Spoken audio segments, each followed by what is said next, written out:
Chris Jericho. Oh, I'm selling. I think he's going to WWE. Okay, but if he goes to WWE, then it's high. Then we're buying. I'm buying Jericho just for the mere fact fact that if he does leave, he's probably leaving for a promised run of some sort, right? Yeah, he's gonna get his little retirement tour as the John Cena tour. Then Gunther's gonna choke him out. You know, the thing that is most intriguing to me, well, that's probably what's going to happen, is Jericho and Triple H. If you read Jericho's books, yeah, they don't get along. They do not have the best relationship at all. But wrestling's what? A business, and there's opportunity to make money for both sides. You know, obviously Triple H is a protege of Vince McMahon when it comes to that, so he understands. You know, he knows the game, as he says. Yes, I agree, but I still think that Chris probably wouldn't get the same. And actually, I might be being unfair to Triple H here because the reason why Chris is in AEW is because of Vince.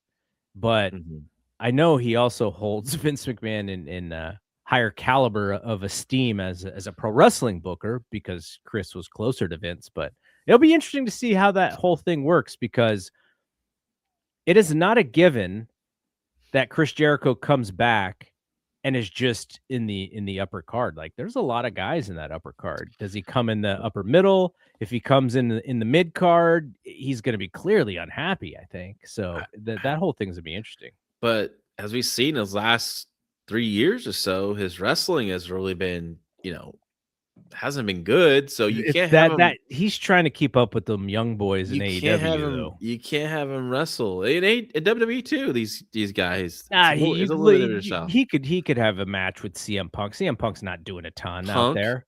Sure, but I mean, imagine him, the Ilya Dragunov, or even a Carmelo Hayes. He might wear a face mask in the ring against Ilya. Yeah, but I'm just saying, I think if he comes back, he's not going to wrestle every week. It has to be on a special occasion.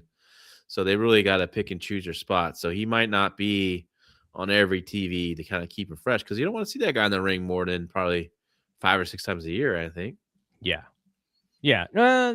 Probably, more than that, but no, you're right. The less he can do he can still do interviews. He can still be on TV in that way. But yeah, he doesn't need to wrestle a ton at all. Have him come back did he have a Jericho segment, like an in-ring interview? Yeah, with the Jeritron 2000 or whatever that TV thing, the little TV that he had. The old, quote unquote Piper's Pit gimmick, have him do something like that, but have him be the only guy that does it, right? No Grayson Waller effect, no Owens thing, none of that. Just have him be his thing for a good, 4 to 5 months of it. And then finally, when you're ready to pull a trigger on someone big, maybe it's WrestleMania. Maybe he has his first ones at WrestleMania. He doesn't need to wrestle at WrestleMania. Just have his first live Jeritron, whatever this stupid show is called, and do it there. And that's how he returns. And then, build up to a big match at SummerSlam. What if Triple H goes, I got a great idea. We're bringing the list back. Oh, God. Yeah. Jericho might be calling Tony Khan again. Though, I think it would work for 2 months for sure if he brings the list back. Creatively, he might feel hamstrung by it. But I think Jericho can get some good money out of Tony for another run. So if he wants to wrestle, I think that's probably his best place to go. But if he wants to kind of retire and have on a bigger stage, it'd be WWE for sure. And then they'll promise him the Hall of Fame and all that stuff, which is another marketing opportunity for him.